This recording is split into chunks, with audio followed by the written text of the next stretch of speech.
మీ business ఏదైనా మీ ఊర్లో promotion చేయాలంటే అది సుమన్ టీవీతోనే సాధ్యం. ఇప్పుడే సంప్రదించండి. ఈ రాష్ట్ర రాజకీయాల్లో నిజం మాట్లాడినటువంటి ఒక వ్యక్తి నిత్యము ప్రజల్ని అబద్ధాలతో పట్టిపీడిస్తూ, నిజం మాట్లాడని వ్యక్తి నిత్యము అబద్ధాలతో ప్రజల్ని పట్టిపీడిస్తూ జరగనిది జరిగినట్టుగా ఒక విష ప్రచారానికి తెరదీశాడు. అదే ల్యాండ్ టైటిలింగ్ యాక్ట్. ఈ రాష్ట్రంలో అమలు జరగని, ఇంకా అమలుకు ప్రయత్నం జరగని 100 సంవత్సరాల క్రితం జరిగినటువంటి ల్యాండ్ సర్వే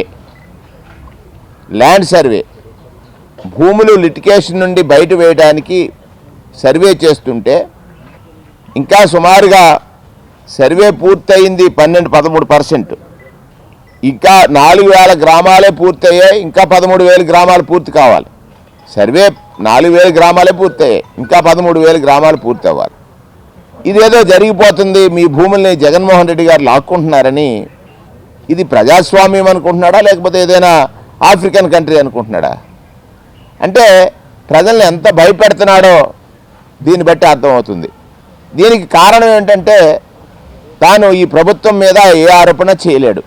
సంక్షేమం పైన, సంక్షేమం అమలు చేయటంలో, సంక్షేమాన్ని అమలు చేసే క్రమంలో అవినీతికి ఆస్కారం లేకుండా చేసినటువంటి ఈ ప్రభుత్వం మీద తన పరిపాలనా కాలం అంతా అవినీతిమయమై తానే ఒక ప్రజల్ని పట్టిపీడించడానికి ఏర్పాటు చేసినటువంటి జన్మభూమి కమిటీలు ప్రజల్ని పట్టిపీడిస్తే ఓటమికి పాలైన చంద్రబాబు నాయుడు ఇవాళ ఈ రాష్ట్రంలో అమలు చేయని ఒక చట్టం, ఈ రాష్ట్రమే కాదు దేశంలో ఉన్నటువంటి అన్ని రాష్ట్రాలు అమలు చేస్తేనే చేస్తాం లాస్ట్లో అని చెప్పినటువంటి ఈ రాష్ట్ర ప్రభుత్వం మీద జగన్మోహన్ రెడ్డి గారి పైన ఆరోపణలు చేస్తూ ఉన్నాడు. నేను ఈరోజు ఈ పాత్రికేయ సమావేశంలో రేపు రాజమండ్రికి ప్రధానమంత్రి గారు వస్తున్నారు, నరేంద్రభాయ్ మోడీ. నీతి ఆయోగ్ ప్రతిపాదన 2019లో చేసింది. దానికి సంబంధించినటువంటి పలు చర్యలు రాష్ట్రాలు చేపడుతున్నటువంటి తరుణం చంద్రబాబు నాయుడు ఒక అబద్ధం చెప్తే దానికి మీరు సాక్షులుగా ఉంటారా? దాన్ని మీరు అంగీకరిస్తారా?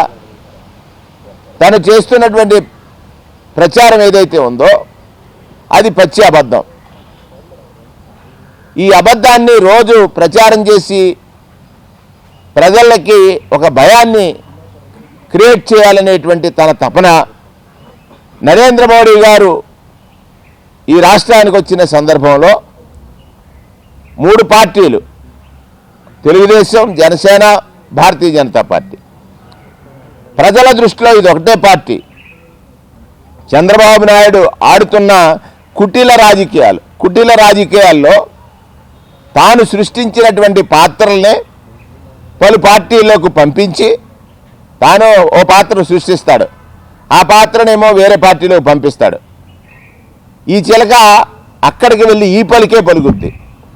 అటువంటి ఒక దురదృష్టం ఇవాళ అనైతిక, అరాచక, నీతి రహిత రాజకీయాలకి వేదిక ఈ తెలుగుదేశం పార్టీ అనేటట్టుగా జనసేన పార్టీ టికెట్ కావాల్సిన తెలుగుదేశం నుంచే వెళ్ళాలి, భారతీయ జనతా పార్టీ టికెట్ కావాల్సిన తెలుగుదేశం క్యాండిడేటే అవ్వాలి. ఇది అత్యంత దారుణమైనటువంటి పరిస్థితి ఈరోజు ఈ రాష్ట్రంలో దాపరించింది. దానికి కారకుడు చంద్రబాబు నాయుడని సందర్భంగా పౌరులందరూ కూడా గ్రహించాలనేటువంటిది నా అభ్యర్థన.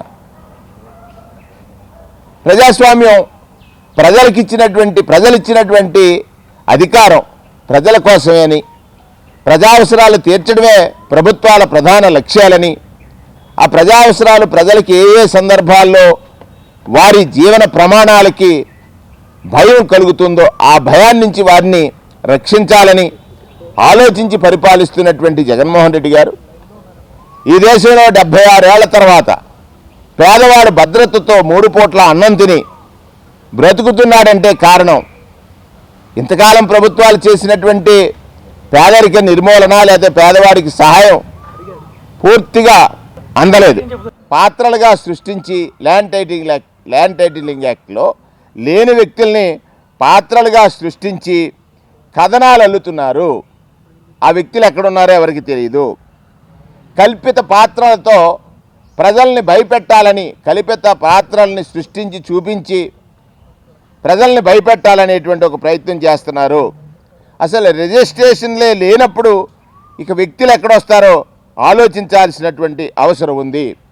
ఇక రూల్సే ఫ్రేమ్ కాలేదు, టైటిలింగ్ యాక్ట్కి సంబంధించిన రూల్సే ఫ్రేమ్ కాకపోతే ఈ భూములన్నీ జగన్మోహన్ రెడ్డి గారే లాగేసుకుంటున్నారనేటువంటి ఒక భయాన్ని, ఈ భూములన్నీ జగన్మోహన్ రెడ్డి గారే లాగేసుకుంటున్నారనేటువంటి ఒక భయాన్ని చంద్రబాబు నాయుడు ల్యాండ్ పూలింగ్ అని పేరు చెప్పి భూములు లాక్కున్నాడు. జగన్మోహన్ రెడ్డి గారు ఆ తరహా కాదే, రైతులకు వారు నచ్చిన ధరకి ఇచ్చి కొన్నాడు. ఎక్కడ? పేదవారికి ఇళ్ల స్థలాల కోసం రైతులు వారికి నచ్చిన ధరకి ఆ భూములను ఇస్తేనే తీసుకున్నారు అనేటువంటి మాట సందర్భంగా మనం చేస్తూ ఉన్నాను. ఒక్కటి ఇవాళ రీసర్వే జరుగుతూ ఉంది. రీసర్వేలో 4,000 గ్రామాలే జరిగాయి, ఇంకా 13,000 గ్రామాలు జరగాలి, ఇంకా 13,000 గ్రామాలు జరగాలి. అయినా కూడా ఈ రాష్ట్రంలో ల్యాండ్ టైటిలింగ్ యాక్ట్ అమలు చేసేస్తున్నాడు, భూములన్నీ లాగేసుకుంటున్నాడని ఒక ఎన్నికల సమయంలో ప్రజల దగ్గరికి మైకులు ఇచ్చి బాకాలు ఇచ్చి టీవీల్లో పేపర్లో రోజు మాట్లాడుతున్నాడు.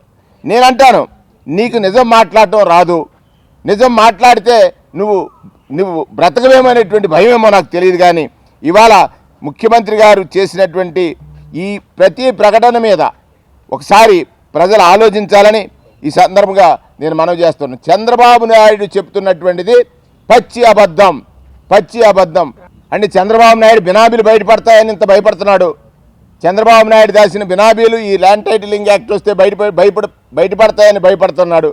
ఇక్కడ ఈ ప్రభుత్వానికి ఉన్నటువంటి చిత్తశుద్ధి, ఈ ప్రభుత్వానికి ఉన్నటువంటి ఒక లక్ష్యం పేదవాడికి భూమి పంచడం, పేదవాడికి భూమి పంచడం. పేదవాడి దగ్గర భూమిని గుంజుకున్నటువంటి ఎస్ఐన్ భూములు గుంజుకున్నాడు ఆ రోజు అమరావతి పేరులో. ఎస్ఐన్ భూములు గుంజుకున్నది ఎవరు? చంద్రబాబు నాయుడు కాదా? ఎస్సీల భూములు గుంజుకున్నాడు ఆ రోజు ఎవరు? చంద్రబాబు నాయుడు కదా. తాను చేసిన పని ఎదుటివారు చేశారని చెప్పడానికి సిగ్గు కాదు, నిస్సిగ్గుగా సిగ్గులేనటువంటి ప్రకటనలు. ఇది వాస్తవం కాదు అని వెంటనే తెలిసినా కూడా, వెంటనే మాట్లాడుతున్నా కూడా దాన్ని పదే పదే మాట్లాడి ప్రజల్ని నమ్మించాలనేటువంటి ఒక ప్రయత్నం చేస్తూ ఉన్నాడు. దానికి నేను అంటాను, ప్రధాని సాక్షిగా చెప్పగలడా ల్యాండ్ టైటిలింగ్ యాక్ట్ రద్దు చేస్తానంటాడు? అసలు చట్టమే ఏర్పడలేనటువంటి చట్టాన్ని రద్దు చేస్తానంటే ఎంత దుర్మార్గం. చట్టం ఏర్పడలేదు, రూల్స్ ఫ్రేమ్ కాలేదు, ఈ చట్టాన్ని అమలు చేయము అని ఖచ్చితంగా రాష్ట్ర ప్రభుత్వం చెబుతుంది. రాష్ట్ర ప్రభుత్వం ఈ చట్టాన్ని అమలు చేయమని చెబుతుంది. రెవెన్యూ మంత్రి చెప్తున్నారు, ముఖ్యమంత్రి గారు చెప్తున్నారు. అటువంటి చట్టాన్ని నేను రద్దు చేస్తానని ఒక సంతకం పెడతానంటాడు, నేను రద్దు చేస్తానని ఒక సంతకం పెడతానంటాడు. ఆ రోజు మీకు గుర్తుండి ఉంటుంది, నేను బెల్ట్ షాపులు రద్దు చేస్తానన్నాడు. చట్టంలో లేని బెల్ట్ షాపుల్ని రద్దు చేస్తానని చెప్పిన మాట కూడా ఈ సందర్భంగా మీ ద్వారా ప్రజలకు తెలియజేస్తూ ఉన్నాను. అసలు బెల్ట్ షాప్ అనేటువంటిది ఉండడానికి వీల్లేదని చట్టం చెప్తుంటే ఆ బెల్ట్ షాపుల్ని రద్దు చేస్తానని చెప్పిన చంద్రబాబు నాయుడు ఇవాళ ల్యాండ్ టైటిలింగ్ యాక్ట్కి రూల్స్ ఫ్రేమ్ కాకుండా ఈ యాక్ట్ని అమలు చేయమని రాష్ట్ర ప్రభుత్వం చెప్తున్నప్పటికీ కూడా కేంద్ర పరిధిలో ఉన్న నీతి ఆయోగ్ ప్రతిపాదించినటువంటి ఈ చట్టాన్ని నేను రద్దు చేస్తానన్న హక్కు ఎక్కడుంది? ఆ రోజు కాపులకు రిజర్వేషన్ కల్పిస్తానని, ఇదే తరహాగా కాపులకు రిజర్వేషన్ కల్పిస్తానని తన పరిధిలో లేనటువంటి మాటలు చెప్పి ఈ జిల్లాలో కాపు ఉద్యమానికి కారకుడయ్యాడు చంద్రబాబు నాయుడు. కాపు రిజర్వేషన్ కల్పిస్తానని తన పరిధిలో లేని మాటలు చెప్పి అడిగినటువంటి ముద్రగడ పద్మనాభం గారిని హింసించినటువంటి తీరు కానీ, కాపులకు బీసీలకు ఇక్కడ ఒక యుద్ధాన్ని సృష్టించినటువంటి తీరు కానీ, ప్రజలు అశాంతిగా ఉండాలి, మనశ్శాంతితో ఉండడానికి వీల్లేదు, ప్రజలకు ఎప్పుడూ కష్టం కలిగితేనే నా గురించి ఆలోచిస్తాడనేటువంటి ఒక తత్వం ఇవాళ ఆయనకు తోడుగా పవన్ కళ్యాణ్ గారు మాట్లాడుతున్నారు. నేను అడిగేది ఒకటే, రేపు ప్రధానమంత్రి గారు వచ్చే సభలో ల్యాండ్ టైటిలింగ్ యాక్ట్ రద్దు చేస్తాం భారత ప్రభుత్వం తరఫున అని చెప్పించగలవా? ఏదైతే నీతి ఆయోగ్ ఏదైతే ప్రతిపాదించిందో ఆ ప్రతిపాదన తప్పు అని చెప్పించు. ఇక్కడ జరిగినట్టు చెప్పేటువంటి ఒక ప్రయత్నం జరుగుతోంది.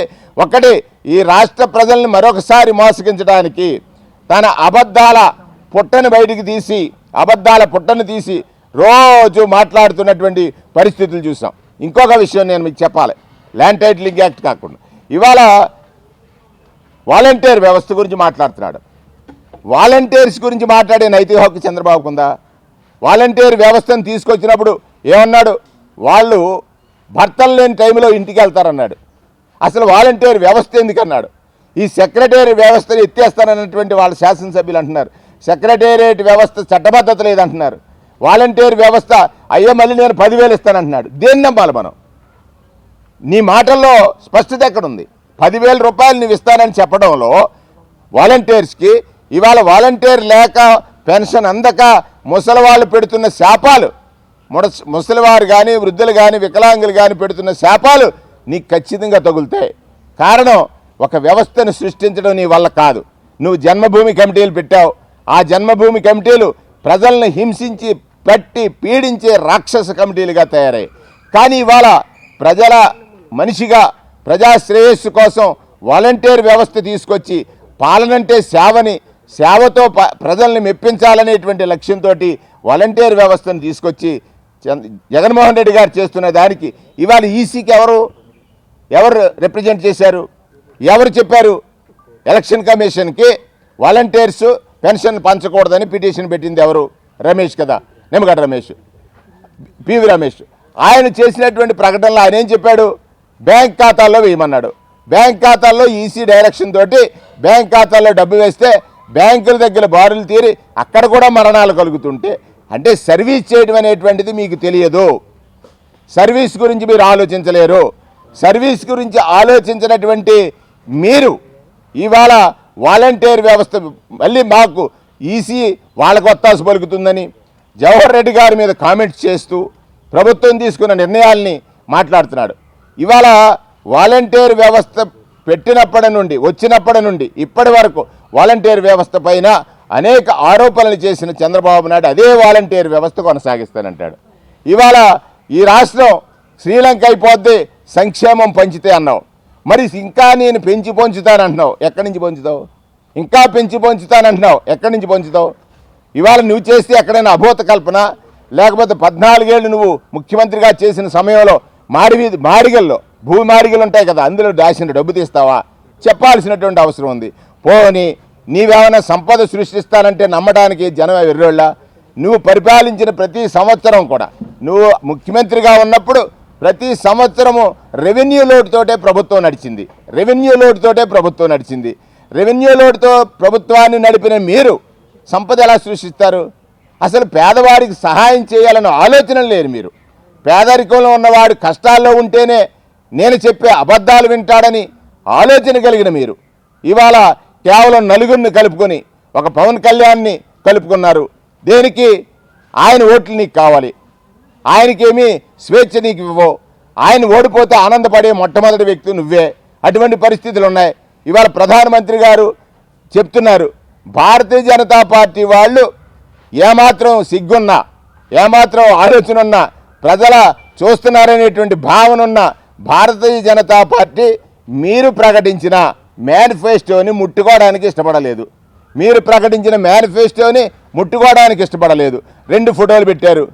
3వ రోజుకి భారతీయ జనతా పార్టీ ఫోటో, ప్రధానమంత్రి ఫోటో లేదు అందులో.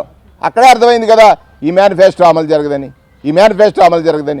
అంటే నువ్వు సూపర్ 6 అంటున్నావు, లేదా సూపర్ 6 అనేటువంటి మాటలు చెప్తూ ప్రజల్ని ఎందుకు ఈ రకంగా హింసిస్తావు చంద్రబాబు అని? ఈ వయసులో నీ అధికార కాంక్ష, అధికార దాహం, అధికారం పట్ల నీకున్న మమకారం, అన్నిటికంటే ముఖ్యంగా నీ కొడుకుని లోకేష్ని ముఖ్యమంత్రి చేయాలనే తపన, ఇవన్నీ కూడా ఈ ప్రజల్ని పట్టి పీడించేటువంటి కార్యక్రమాలు. ఒక్కటి మీ ద్వారా, మీడియా ద్వారా ప్రజలందరికీ నేను విన్నవించేది ఒక్కటే, ల్యాండ్ టైటిలింగ్ యాక్ట్ మీద స్పష్టమైనటువంటి నిర్ణయాన్ని ముఖ్యమంత్రి గారు ప్రకటించారు. ఇది భారత ప్రభుత్వం నీతి ఆయోగ్ ప్రతిపాదన ఈ రాష్ట్రంలో అమలు చేయలేదు. రీసర్వే అనేటువంటిది ల్యాండ్ లిటిగేషన్ని క్లియర్ చేయడం కోసం 100 ఏళ్ల క్రితం జరిగినటువంటి రీసర్వే మళ్ళీ ఇప్పుడు సర్వే చేయించడం ద్వారా ఎవరైతే రైతులు ఉన్నారో వారి యొక్క భూమి లిటిగేషన్ని క్లియర్ చేయాలనేటువంటి ప్రధాన లక్ష్యంతో రీసర్వే జరుగుతుంది. అది కూడా 4,000 గ్రామాల్లోనే జరిగింది. ఇంకా 13,000 గ్రామాల్లో జరగాలి. ఇవాళ ఎన్నికల తరుణంలో చంద్రబాబు నాయుడు గారు రోజు పదే మైకులు పెట్టి చెప్పిస్తున్నాడు, జగన్మోహన్ రెడ్డి గారు వస్తే మీ భూములు లాగేసుకుంటారని. ఇది ప్రజాస్వామ్య దేశము. ఇది సాధ్యం కాదు భూములు లాక్కోవడం అనేది. ముఖ్యమంత్రులు భూములు లాక్కుంటారంటే అది నీకున్న అలవాటు. Land pooling, in the name of land pooling నువ్వు చేసినటువంటి పని. నువ్వు రియల్ ఎస్టేట్ వ్యాపారిగా మారాలని రాజకీయ నాయకుడిగా కాకుండా రియల్ ఎస్టేట్ వ్యాపారిగా మారి డబ్బు సంపాదించి నీ కొడుక్కిచ్చి ముఖ్యమంత్రిని చేయాలనే నీ తపన చెల్లదు, సాగదు అనేటువంటి విషయాన్ని కూడా మీ ద్వారా ప్రజలందరికీ తెలియజేస్తూ, ఒక్కటి ఇవాళ పెన్షన్ల విషయంలో వృద్ధులు కానీ వికలాంగులు కానీ పడుతున్న అగచాట్లకి కారకుడు చంద్రబాబు నాయుడు తర్వాత తేరుకుని ఇవాళ మాట్లాడేటువంటి మాటలు ప్రజలు నమ్మాల్సినటువంటి అవసరం లేదని స్పష్టంగా మీ ద్వారా ప్రజలందరికీ తెలియజేస్తా ఉన్నాం.